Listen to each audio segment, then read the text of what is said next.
Shalom, Bapak dan Ibu, saudara-saudara yang terkasih, Jemaat Sekelas Medan 1. Saya senang sekali kita berjumpa pada pagi hari ini dalam program Lentera Anugerah pada hari Senin tanggal 8 Juni tahun 2020. Sebelum kita mendengarkan firman Tuhan dan kebenarannya, mari saya mengajak kita semua untuk kembali bersatu di dalam doa. Kita berdoa.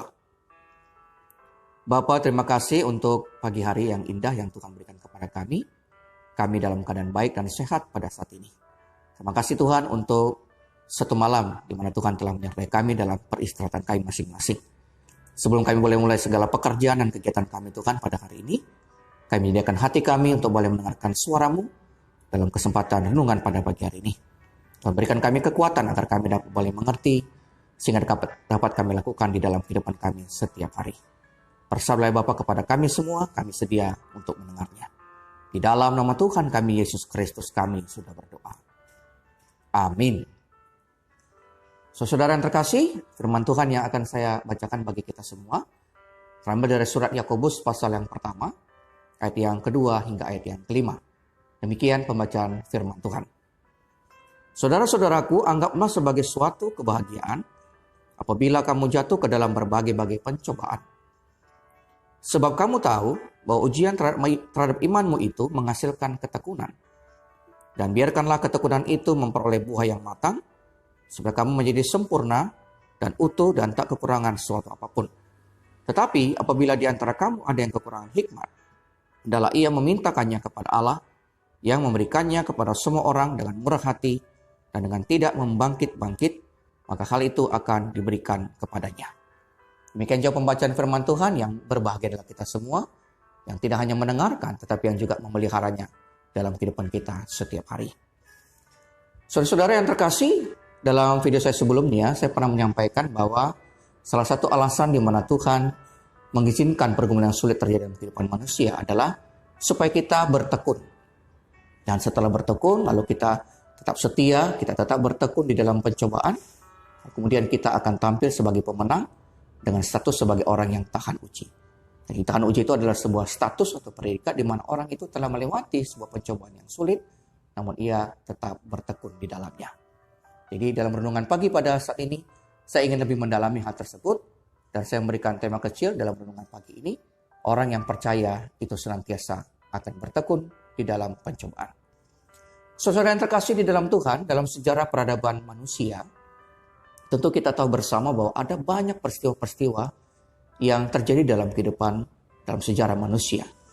Peristiwa yang saya maksudkan lebih spesifik adalah peristiwa yang memilukan. Ekstrimnya adalah peristiwa yang mendatangkan penderitaan yang berat bagi manusia, bahkan yang merenggut banyak nyawa dari manusia itu sendiri. Misalnya, seperti banyak yang terjadi bencana, waktu itu bencana alam, di mana-mana kita melihat, ataupun bencana-bencana kemanusiaan, seperti kelaparan, sakit penyakit, apakah yang sifatnya pandemi, atau endemi, ataupun epidemiologi, dan seterusnya. Juga ada tentang peperangan, ada tentang kejahatan kemanusiaan, ada tentang kekerasan, dan juga hal-hal yang lain yang dapat kita lihat sebagai peristiwa yang sangat atau begitu memilukan, mendatangkan penderitaan yang berat bagi manusia, bahkan tidak sedikit nyawa yang menjadi korban karena peristiwa tersebut. Tetapi kemudian, sampai hari ini kita melihat, meskipun sudah banyak nyawa yang menjadi korban, tetapi manusia tetap ada hingga pada saat ini. Manusia dapat menyesuaikan diri, beradaptasi dengan segala keadaan yang tadi saya maksudkan. Habis ada bencana, manusia kembali memperbaiki dirinya. Habis ada bencana ini, manusia kembali muncul dengan kebiasaan yang baru. Ketika ada ini, manusia muncul dengan satu kebiasaan baru dan bertahan hidup dan seterusnya. Itu adalah salah satu kelebihan manusia ketimbang makhluk-makhluk ciptaan yang lain. Manusia punya kelebihan, dia mampu beradaptasi lebih banyak atau lebih baik daripada makhluk-makhluk ciptaan yang lain. Nah, dalam kaitan ini saya melihat bahwa orang-orang Kristen itu tidak hanya seperti makhluk atau manusia yang mampu bertahan, beradaptasi dalam setiap keadaan tadi. Tapi lebih daripada itu, orang-orang Kristen adalah manusia yang dapat bertahan karena memiliki iman kepada Tuhan sebagai pencipta dalam kehidupannya. Jadi kita tidak hanya bertahan karena kita memang harus bertahan sebagai manusia untuk hidup. Tapi kita bertahan karena kita percaya bahwa ada Tuhan yang senantiasa bersama-sama dengan kita. Nah, hari ini firman Tuhan juga ingin menyapa kita tentang hal tersebut. Lalu saya teringat ada sebuah cerita atau ilustrasi yang menggambarkan ada 4 tipe manusia ketika ia menghadapi pencobaan. Tipe ini mungkin adalah salah satu dari Bapak Ibu sekalian yang boleh mendengarnya. Tipe yang pertama adalah tipe kayu. Kayu kita tahu bersama adalah benda yang kuat atau yang keras. Tetapi kayu juga punya keterbatasan. Ketika ia ditimpa oleh sebuah beban yang sangat berat atau kekuatan yang berat, maka kayu bisa patah. Dan kalau sudah patah, maka kayu tidak dapat lagi disambungkan seperti sedia kala. Karakter kayu ini menggambarkan orang yang kelihatannya kuat dalam menghadapi segala persoalan dalam kehidupannya. Tapi sebenarnya ia rapuh. Ia mudah untuk patah. Dan setelah patah, ia tidak bisa kembali lagi utuh seperti sedia kala. Ia susah bangkit dan mulai kembali lagi seperti awalnya. Tipe yang kedua adalah baja. Karakter baja tentu lebih kuat daripada kayu. Baja adalah benda yang sangat kuat, lebih tahan dan jauh lebih kuat daripada kayu. Tetapi baja juga punya keterbatasan. Ketika ia juga ditimpa atau dihantam oleh sebuah kekuatan yang sangat besar, baja juga bisa hancur atau patah. Dan setelah patah, ia tidak lagi bisa utuh, disambungkan seperti sedia kala. Tipe baja ini juga menggambarkan orang yang memang kuat. Dia seringkali melewati berbagai pencobaan sulit dalam kehidupannya. Dia berhasil melewatinya. Dia tidak kenapa-kenapa. Hingga satu kali, ada sebuah pencobaan yang sangat berat yang menghantam hidup. Kemudian ia patah. Dia menjadi putus asa dan dia tidak pernah bangkit lagi untuk seterusnya. Tipe yang ketiga adalah tipe kapas. Kapas adalah benda yang sangat unik. Satu sisi dia sangat ringan sehingga dapat diterbangkan angin. Tapi satu sisi ia dapat berat ketika ia menyerap air. Ia bisa beradaptasi dengan segala keadaan. Itulah kelebihan kapas. Namun, kelemahannya adalah kapas itu hanya mengikuti keadaan. Ia tidak melakukan perlawanan. Ia berpasrah.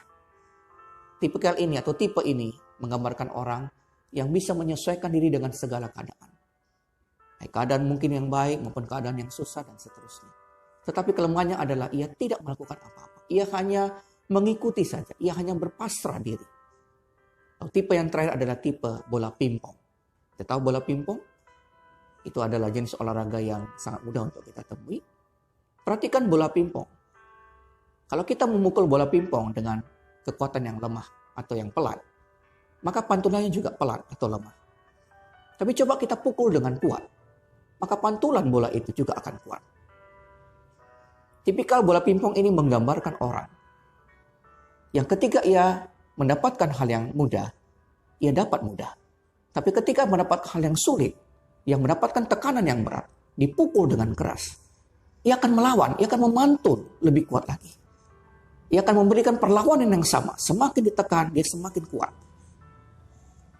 Lalu saya teringat dengan topik kita pada hari ini. Ketekunan yang menghasilkan sebuah prinsip orang yang tahan uji pada akhirnya. Orang-orang Kristen diharapkan seperti tipe yang keempat tadi. Karakter atau tipe seperti bola pingpong. Semakin kita dihantam oleh berbagai pencobaan, semakin kita ditekan oleh berbagai pencobaan, semakin tekunlah orang-orang Kristen itu. Semakin berimanlah kepada Tuhan. Semakin taat dan setia kepada Tuhan. Dan ini menjadi poin penting dari renungan kita pada saat ini. Firman Tuhan yang kita juga baca tadi juga menggambarkan hal yang sama. Yakobus mengatakan bahwa pencobaan itu sebuah keniscayaan. Artinya mau tidak mau, suka tidak suka, kita pasti akan mengalami pencobaan.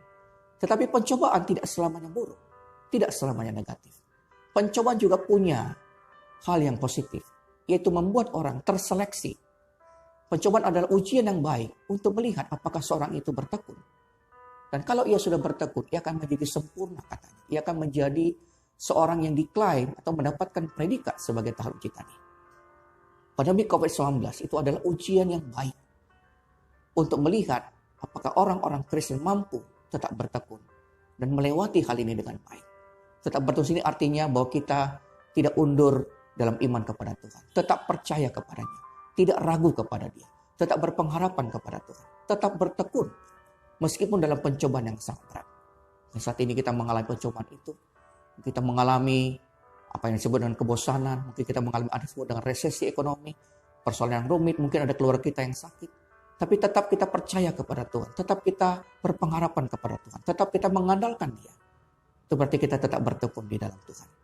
Dan hari ini firman Tuhan menyapa kita dengan sangat indah.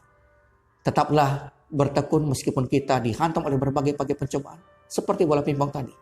Semakin kuat pencobaan itu, maka semakin kuat juga iman kita kepada Tuhan.